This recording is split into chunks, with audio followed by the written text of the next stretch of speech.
Nature makes a marsh of everything.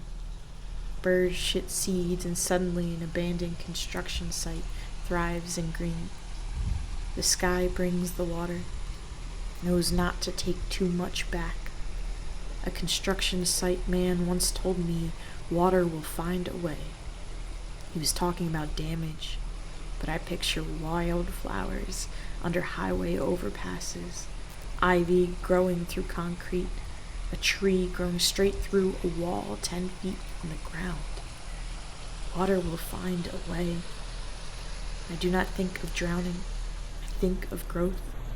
I think that is growth. Nature makes a marsh of everyone.